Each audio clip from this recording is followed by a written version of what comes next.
I found out about the Gambia. Definitely the Gambia, right? So facts that I found out about the Gambia. The capital city of the Gambia is called Banjul. The languages spoken there are English, Mandika, Wolof, and Fula. 68 countries do not require a visa to go to the Gambia. For travel to the Gambia, do your homework, as I always stress on. Do your research, do your research wherever you are. Do your research as to what you will need before you get to the Gambia, what you will need when you get there, right? Because you'll definitely have monies to spend when you get there on your permits. And do your research and be very diligent in finding out exactly what yourself and your family will need when it comes to your success in getting there and your stay going forward, right? Whether you're going there on vacation for a month or two, whether you're going there to like relocating completely, or whatever it is, whatever purpose that you have in going to the Gambia, do your research, because everything is it's different for every situation, right? Population of Gambia is 2.1 million approximately. I think it's over that. The area code is 220. The currency in the Gambia is called the Lassie, which I shared with you earlier. Of course, different season, different times you'll get more for your dollar, and at other times you'll get a little less for your dollar, right? So right when you go in there, do your research. I know you're going to be hearing me saying that a lot, because I believe that YouTube, whatever you get on YouTube is what is according to the person who's bringing it to you. It's according to their what they've researched and what they figure out. Most times it may not be exactly accurate, but they're giving you what they found on the internet. And we know the internet, we have many different versions of the truth, right? So do your research and your due diligence in finding out exactly what it is that you want to know, what it is that you will need on you getting there, right? So I have 3 questions that I have questions and answers for. Questions that have been asked, right? And many people have been saying, welcome home, and how excited they are for me and my family that we are in the Gambia. We are not there yet, right? We are preparing to go there, and I'm just doing my research and bringing it to you, whatever I find out. And definitely in the next, now we are in December, I could say the next 5 months. So I'm excited about that I'm going to talk about too. For the first question is, when is the best time of year to visit the Gambia? Not just with weather, but with flights to the Gambia. So it says March.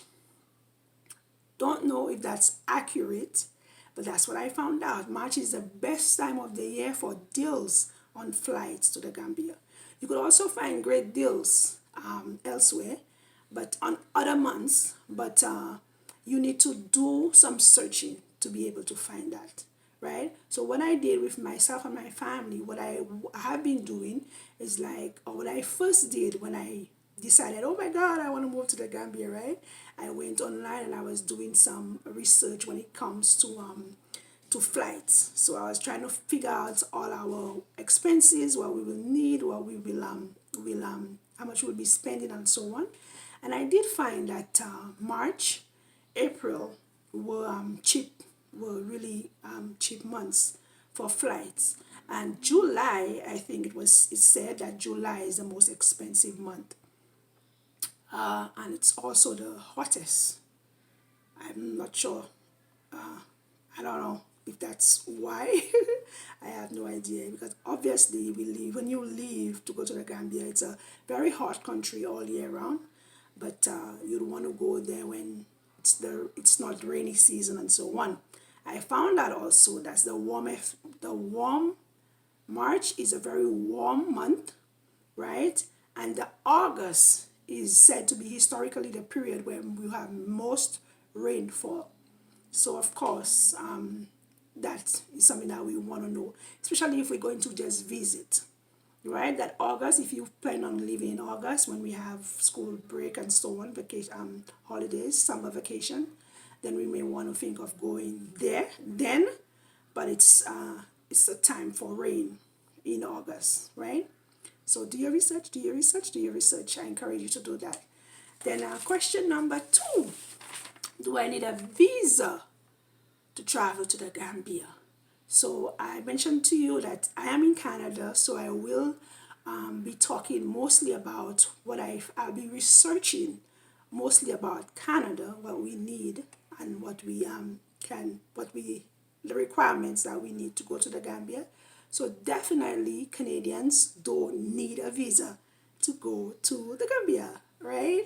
And Canadians do not require a visa. It says the Commonwealth member countries do not require a visa. I am St. Lucian, as I shared with you before. So even St. Lucians do not need a visa, right? European Union citizens do not require a visa. British citizens do not require a visa. The only one I really saw actually accurately was that the US citizens need a visa.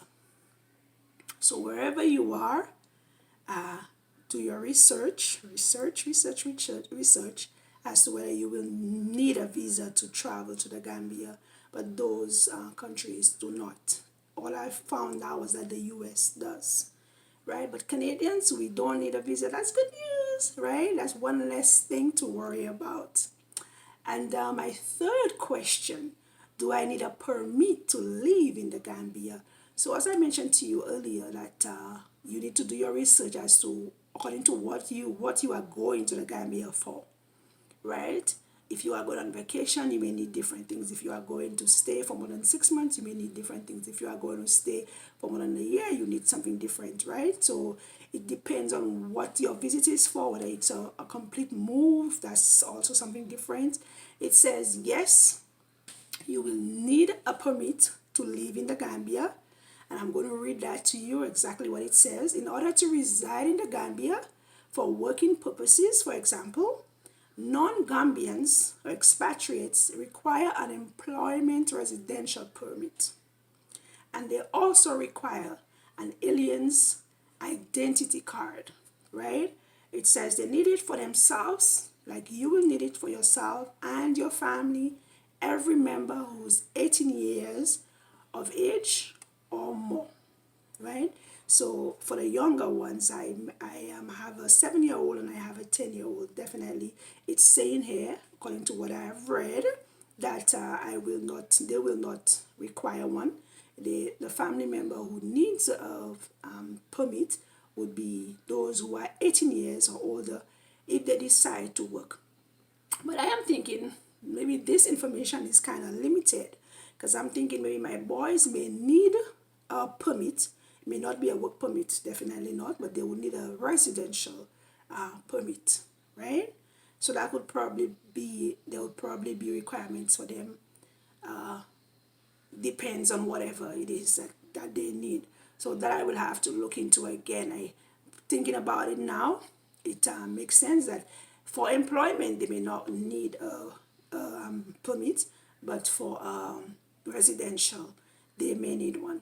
I don't know. I have to go in and find out a little more about that. And as I keep encouraging you, go in and find out a little more, right? Based on your family dynamics, how many people in your family, how many of you are going, how many of you are going to work, how many of you are you guys going to stay? Are you guys moving completely?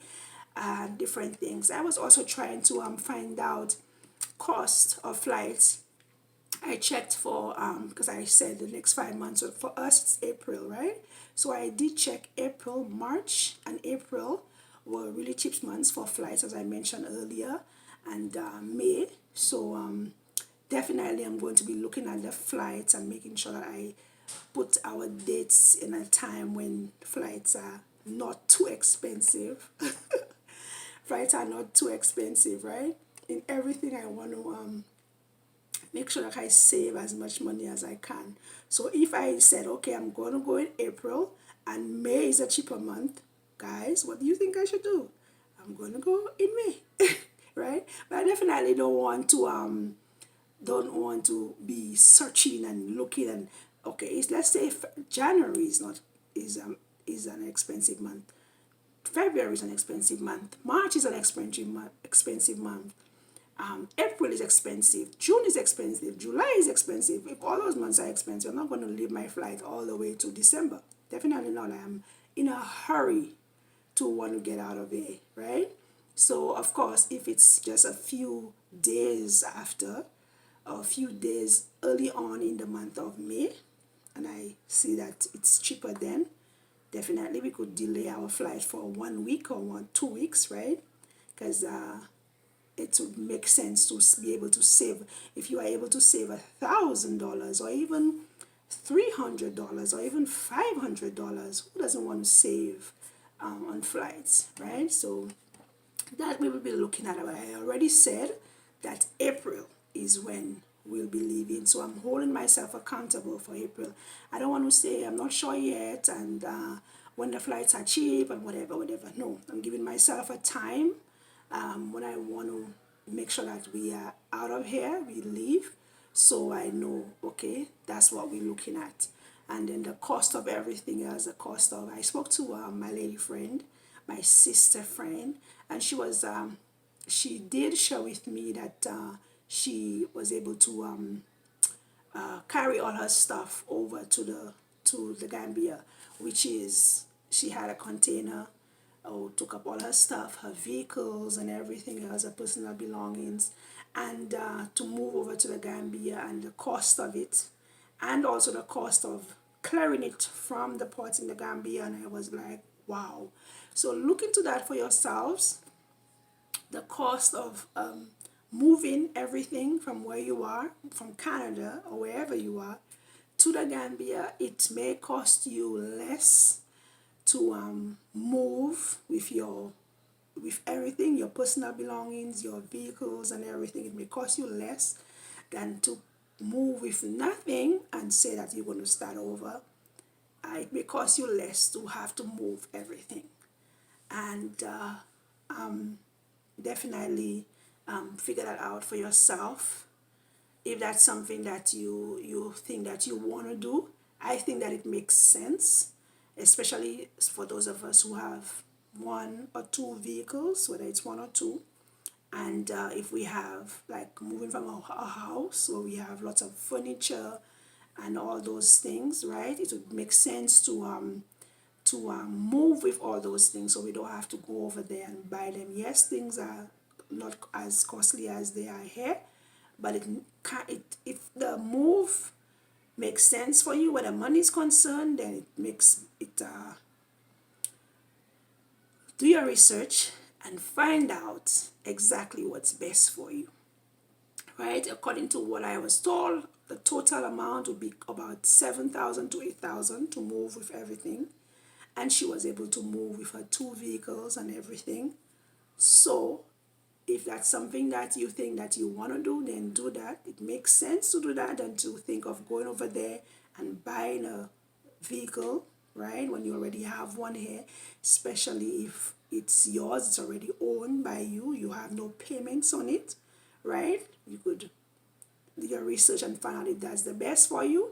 But whatever it is that you decide to do it, and we'll see. Hopefully we'll see what happens and how much it costs for our family. Every family is different. Every family has different stuff, and we have, this family may have a whole trailer load of stuff, and this family may have just half a trailer load. Right? So do your homework, guys, and find out for yourself and your family what's best for you. But I am always excited to be able to share with you and give you a little, just a little idea as to exactly what you should be thinking of doing, what you should be thinking of looking into and stuff like that. So I'm happy to be able to share with you. Shalom, family. Live in peace and take care. Bye bye.